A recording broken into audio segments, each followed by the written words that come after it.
Welcome to the show, Ben. I'm so glad to have you back. Yeah, thank you. It's a little while since we did our last one on the podcast. It has, but it's been nice to stay in touch with you. So, for listeners and viewers who aren't familiar with Ben Dixon, I first met him when I did a series of episodes about authors who are from Leicestershire, which is the county of England that I live in, although obviously I'm not English myself. But it was a lot of fun because I got to know such interesting people. I mean, a few of the authors I highlighted weren't alive anymore, such as Sue Townsend. And I know you have your kind of own connection to her writing, but I was really pleased with the people that I got to meet because they were all so different and so interesting and so much smarter than me. And it's always fun to get to talk to people when you're just like, wow, this person is really, really clever and really, really on point. You mentioned Sue Townsend there, who was writing teen comedies of Adrian Mole in the 80s, which were a real inspiration to me. Those were the first books that I decided to write or tried to write were teen comedies. And nobody else was doing that at the time. Well, since then, I think if you go into Waterstones and ask for any teen comedy books, then they refer you back to Adrian Mole, and they haven't got anything else since. So that's what spurred me on to write my Neil Peel books and to make it into a trilogy rather than just one, because I think that teens need a variety of books to read. There's plenty of tragedy and vampires and fantasy and all that sort of stuff, but there didn't seem to be enough humor out there. When they would probably choose a comedy film, if they were asked to choose a film, they would usually go for comedy. So why not the same in a book? And I thought I can see children being turned off reading, perhaps particularly boys. It's very hard to get them to read a book. So I tried to fill that gap and put something out there that might be a bit more real for them. Well, I definitely felt that way when I read the Neil Peel books, and I could see their kinship to Sue Townsend's writing.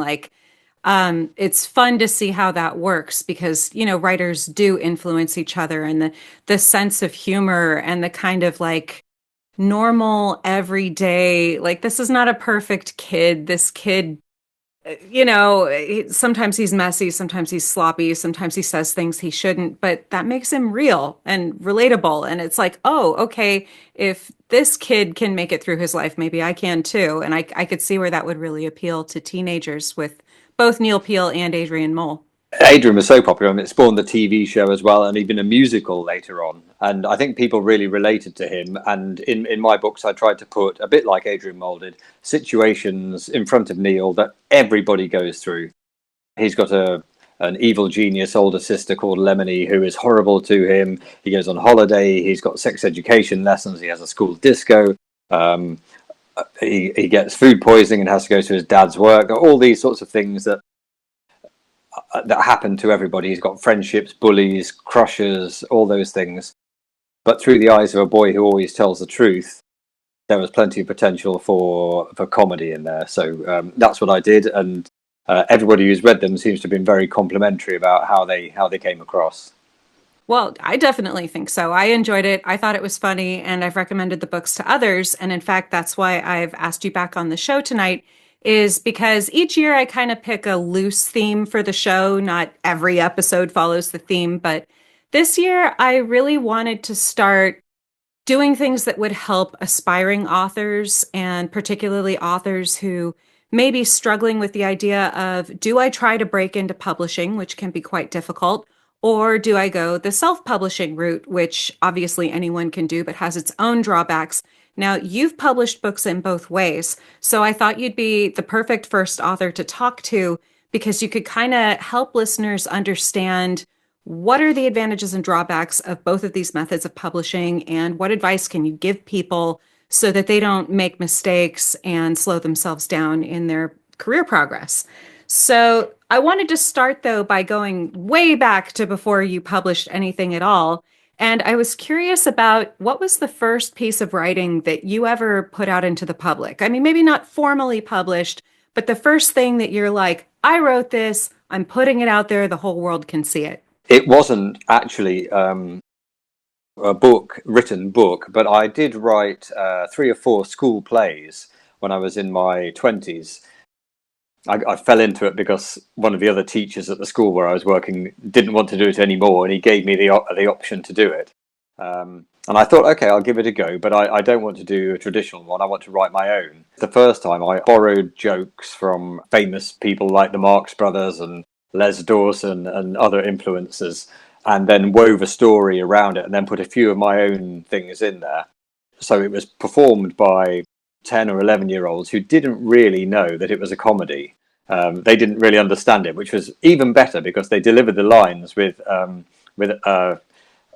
a serious face. And then when their parents were there, the parents really did appreciate it and fell about laughing and got all the jokes. And the children suddenly thought, oh, okay, this is quite funny. And it was a real shot in the arm for me to say that, okay, it works. What you're doing works. And so the next time I dispensed with stealing jokes from other people and put my own things in there and wrote a more natural story. And again, the children performed it without really knowing what was going on, and the adults seemed to fall about laughing with it. So I thought, well, this might be something I can do. Oh, that's fantastic. You kind of can't beat the earnestness of a school theater performance. Yeah, so there were a few toilet humor jokes that they got, but beyond that, anything wordplay, they didn't tend to. The children didn't seem to understand, but the parents got it all. Oh, excellent. Well, I don't know, in some ways it might be funnier if the kids are like, why is this funny? We don't get it because it's just, they're so sweet and innocent and their hearts are in it and they're trying to do their best. I mean, my favorite kind of performances like that are just where it goes completely off script. Like I've seen some high quality nativity plays over the years, or in America that'd be like a Christmas pageant, where I don't know, somebody grabs the baby out the manger and tries to leave the room, or you have an angel who just starts crying, or just things like that. Or sometimes even school choir performances where there's that one kid who's just like super animated and one who's just Yes. kind of like looking at the lights and just kind of, I love it. I love it when it's rough and raw and the children just are who they are. They're doing their best. But yeah, well, it sounds like that was a pretty good show. Maybe you want to dust off those scripts and share them again, huh? Oh, it's a lot of work at the time, and I had a lot more energy for it. And someone else is doing the drama now, so I'll leave it to him. Okay. All right. So, my second question for you is when you first started writing your novel, the very first one that you put out, did you have formal publishing in mind, or did you just start writing as a fun side project and then it just kind of slowly came to you that you might want to try to publish it? I suppose. Well, actually, the way I fell into writing books was that my mum found an article in the Daily Mail, which was a competition, and it was for thriller writers, and you were supposed to send in the first 5,000 words of a thriller that you were writing, and then the synopsis of the rest. And I thought I'd give it a go, and had what I thought was a decent idea, and sent it in, and I didn't win. I didn't get shortlisted or whatever it was, and I didn't really go back to it. I still have all the plot written down, but it didn't draw me back in. And then it was only really when I got the ideas for the Neil Peel books about this boy who always tells the truth that I thought, yes, I can see this through, because there may be listeners or viewers out there who are thinking of starting a book or have started. But the reality is that a lot of people might think of starting a book or even get started. But if they get halfway through, that's an achievement. And those who actually get all the way through to finishing it, the amount of people who get that far is very small. And then, of course, there is the patience required after that. Now, I suppose once I'd actually got going on my first Neil Peel book, I did think, yes, this could go all the way to finishing the story. And I thought, yeah, the idea of some people reading my work and enjoying it was a dream, really. And so I wrote it aimed at teens, but with plenty to entertain myself as well, because I thought if it doesn't work in the teen world, then there would be some friends and family who might appreciate my sense of humor, who would enjoy it. And if there was a physical copy that could live on after I do, then that would be a great thing to leave behind. So I did look forward to holding the finished article once I was getting towards the end. Then there's, of course, the reality when you do finish it. As you say, you've got your options. You've got traditional publishing, you've got self-publishing. And for anyone who has got to this stage and is doing what the authors call querying, you have to have enormous patience if you want that to work for you. Because you have to find agents who are willing to represent what you've done. Now, in my case, I'd done something that nobody else was doing. And I found that agents tend to be keen to stick into the area that they're safest in. They know fantasy, or they know romance books or historical fiction, and they tend to stick with that, and they don't tend to represent other areas, which was very frustrating for me because I thought I've got a gap in the market here. If only you would have a look at it. And I think once they realised the genre was teen humour, agents tended to turn their back and say, "Sorry, it's not for me," or not to reply at all, which is even more frustrating because you don't even know if they've received it or read it. And the average agent will take 12 weeks to get back to you. So 3 months after you've finished it and you're hyper excited. And then you tend to fall flat a little bit. And then there's the reality that you could be waiting years, reapplying, applying to agent after agent, and that comes down to how much patience you have for that. If you have the patience and you really, really believe that this is going to be a something that all the world should see, then obviously your work will get promoted better through a traditional publisher. If you run out of patience and decide to self-publish, then it all falls on you to market your own book. And you don't go into writing to be a marketer, you go in to be a writer. And then you find you've got to have a second hat on, and you've got to be very good at it in order for anybody to discover your work. I think the theme of patience is probably the most important thing you said there, because you're right. Traditional publishing, from what I understand, does take a while. Every author I've met has said it was a minimum of a year from when an author, or I'm sorry, when an agent took interest in their book to when it was even hitting the presses. There's just such a lengthy process of going through the pipeline and getting editorial feedback. And some of that's good because you don't want to put something out there unless it's polished enough, especially if you have a commercial company. I mean, for them, this is a business. They're looking to make money. Your book is a product. It can be art and a product at the same time, but ultimately, they have to make money or they won't stay in business. So they are very picky, and there are more good books being written than they have need of publishing, right? So it's probably even hard because I can only imagine how many perfectly good books have been written but just don't get published because there's plenty of other perfectly good books out there. Yes, true. I did read a stat the other day that said there are 7,500 books every day published on Amazon every day, because so many people are writers these days that's anybody can do it. And it doesn't mean that any of them are any good, or maybe that people run out of patience. I suppose people choose that method for one reason or another. But yes, the patience really, it is that when you finish your book, you're just desperate for somebody to start reading it. And the thought of waiting a year or two or longer is is really disheartening after you've spent all your time and effort and you've done what you think is your best work. So let's talk about what that process of traditional publishing was like for you. So you did send out your queries. You finally got someone interested in your book.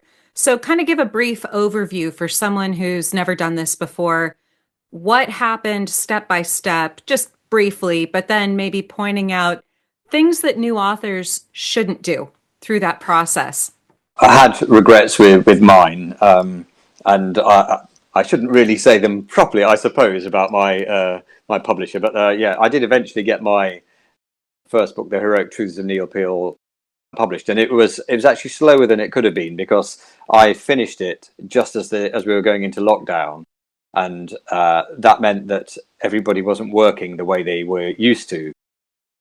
So the publishers slowed everything down. People weren't going into the office, and therefore it didn't help the process at all. When you're a beginner, you don't know all the names of these publishing houses, and I came across this one, actually three, called Austin Macaulay, Olympia, and Pegasus.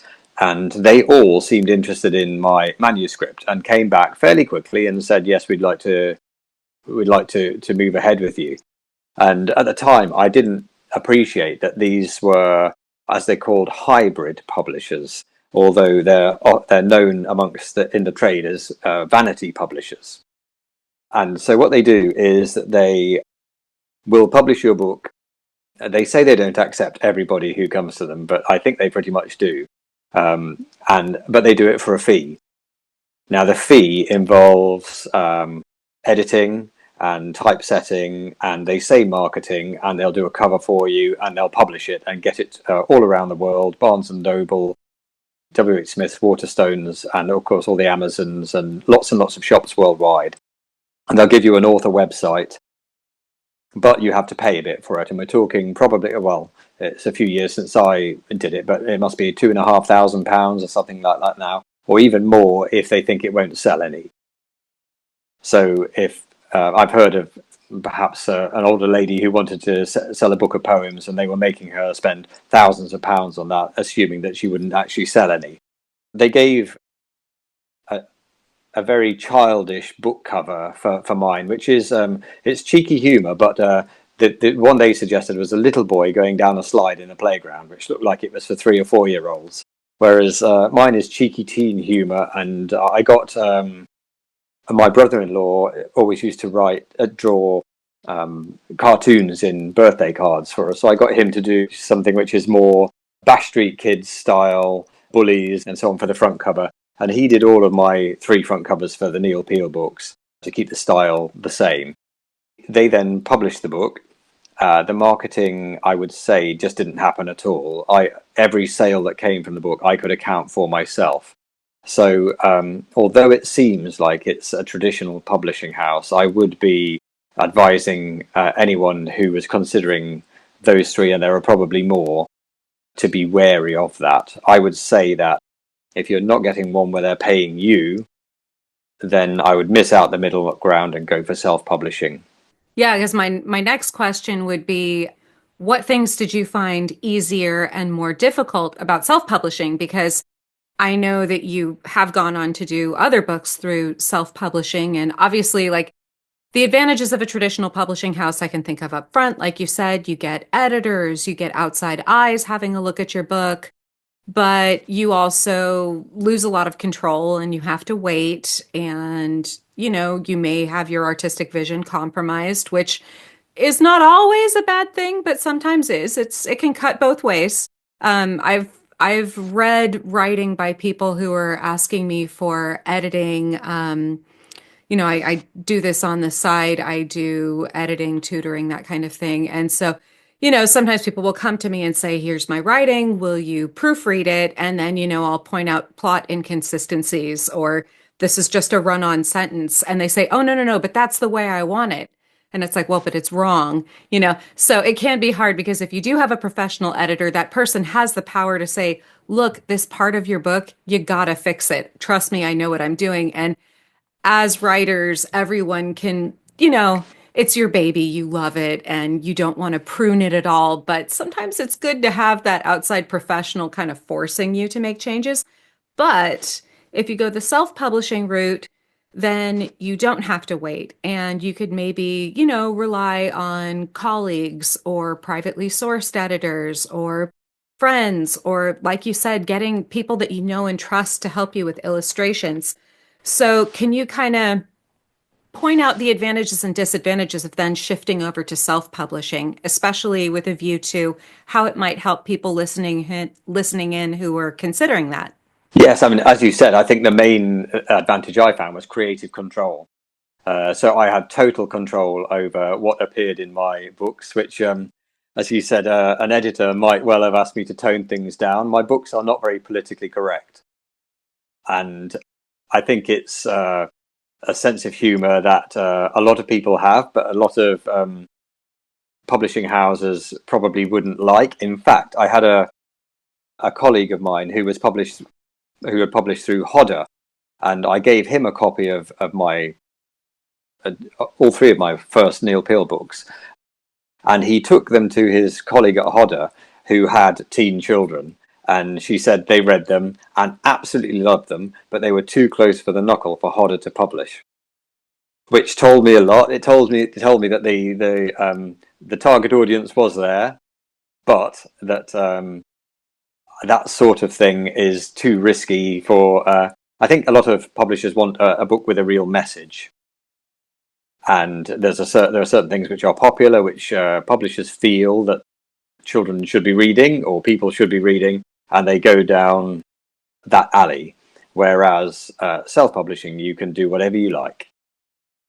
And so, yes, as I say, mine are not very politically correct. There are all sorts of situations and jokes in there that I think would have got edited out or cut down if someone had more control than I did over the content.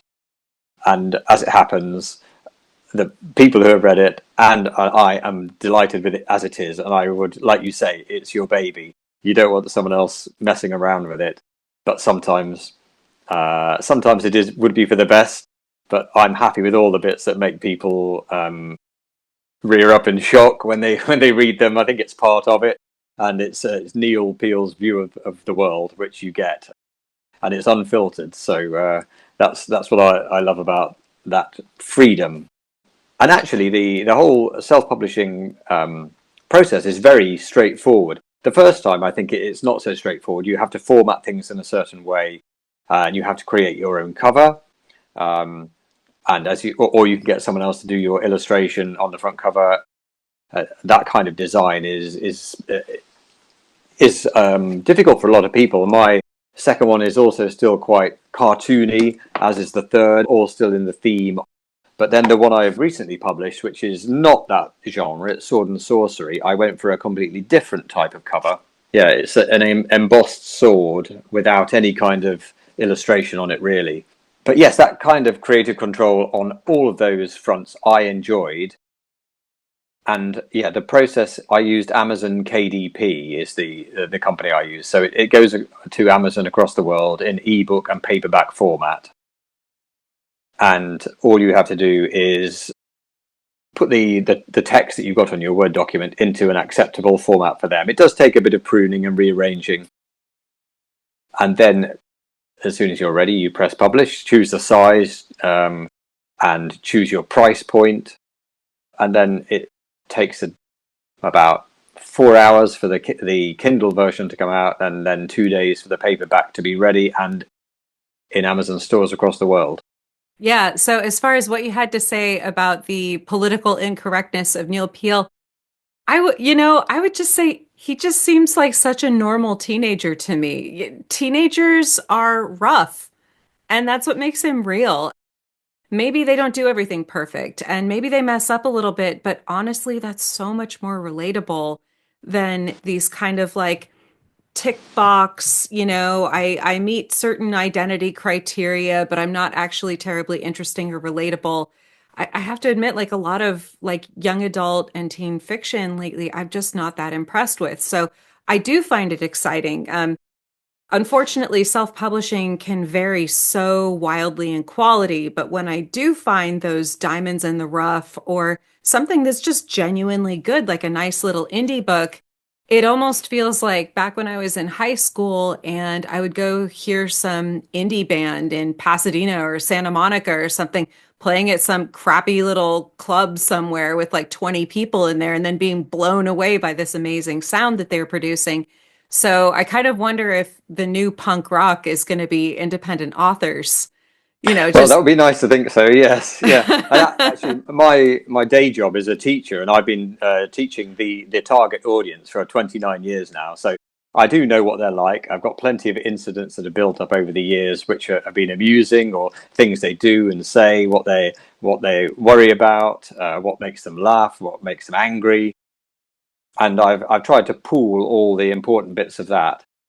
And it doesn't have to wrap up. I don't need a redemption arc for the bullies. They're just bullies, and that can be the way children are in school. That by the end of the book, it doesn't have to wrap up nicely. That actually the pair of bullies they come good in the end, and also like Neil has a crush on a girl in his class, and at the end of the first book, it would have been very nice to see them get together, but actually he doesn't know what to do about it. He's 11 years old in the first book, and having a crush on a girl and not being able to control, having no experience of that. Real life doesn't mean that you get the girl by the end of the first book, and I mean, they're 11, for goodness sake. So he decides partway through that he's going to have to live in agony of having a crush on this girl, but not being able to do anything about it. Well, I think we were all there at some point in like junior high and high school. I can remember a few experiences like that, you know. Yeah, and it doesn't mean that over the course of the next couple of books, well, things may be different. But when I finished the first book, I did think I was going to write a second, but I didn't know that it would how it would go all the way through to the end. So, well, I wouldn't say if what kind of ending there, if anything happens for Neil and the girl he likes, but yeah, I don't feel that everything should wrap up that nicely and easily at the end of every book to make it a nice, cozy ending. Yeah, well, and self-publishing kind of gives you the leisure and the time and the freedom to just explore those ideas. So, to kind of wrap up on your ideas of self-publishing, can you give maybe just like what's the best one thing you can think of for someone self-publishing a book that they either should or shouldn't do? As you mentioned, getting someone else to check it. Because, yeah, when you read it through, I'm not just talking about typos and small grammatical mistakes like you start speech marks and forget to close them. Yeah, someone else could spot that. But as you said, the flow of the story you might have written chapter 3 6 months ago, when you get to chapter 19, or what happens there contradicts what happened before. So, is the plot going in the right direction? So, definitely as many people as you can to proofread and say, well, actually, that doesn't make sense, or yes, you have misspelt this, or you have a capital letter there, and maybe Word didn't pick it up. So, yes, having some proofreaders is a very good idea. Yes, it can cost nothing, but it depends on your confidence in your level of English. Um, you might want to pay someone an amount to read and edit it for you. You might want to pay someone for the cover. Um, but it can cost nothing, and that is a big advantage of being able to get your book out there for zero cost. Do you want to let everybody know about your latest book? It's on my reading list. I'm working through a stack of things, and it's in there. I haven't read it yet, but it looks exciting. So, do you want to tell everyone about it? After I'd finished the Neil Peel books, the trilogy was at an end, and I had a few ideas. I love sword and sorcery, fighting fantasy type stuff, and I actually used the character names from my Neil Peel books because they play role playing games throughout the books, and I borrowed my own names and came up with this story called Vengeance and Honor, which is, I hope, an exciting adventure. It's a rescue quest mission full of adventure and humour and magic. There's a dragon, angry dwarves, ale, meat pies, and a communal bathing experience, which you will not read anywhere else. I can promise that. I hope it builds to an exciting conclusion. I, I wanted it to be available for everybody. If you think of books like Lord of the Rings, you wouldn't say it's a children's book. You wouldn't say it's an adult's book. Um, so there's no swearing, for instance. There is violence, but I believe violence is as graphic as your mind makes it. So if a 12-year-old were to read this, it might be more cartoony. In an adult mind, it could be more graphic. There are a few occasions where people's clothes fall off, but it's not too inappropriate for younger people. It's more nudity than sex, and it's supposed to be done for a humorous way as well. So yes, it's had good initial feedback. It's only been out for just over a month now. I published it just before Christmas, and yeah, it's an epic fantasy quest of sword and sorcery is the idea. And I hope that if anyone wants to give it a try, if they like that sort of thing, then it would hit the spot. It should read, if I've done it right, a bit like a Dungeons and Dragons quest. I mean, Yeah. it sounds like something I'd enjoy, and I can't wait to read it. So maybe we'll come back and talk more when I've done that. I've got ideas for a sequel which are already keeping me awake at night, stopping from going to sleep as I'm thinking which direction to take the characters in next. Oh, that's a good problem to have. Yes, it is. Yeah, rather it's Okay. better than being kept awake at night not having any ideas. Yeah, well, that's Yeah, true. yeah. Okay, well, everybody be sure to check out the Neil Peel series as well as Vengeance and Honor by Ben Dixon, who has been my guest. Thanks so much for joining me, Ben. Thank you, Tiffany.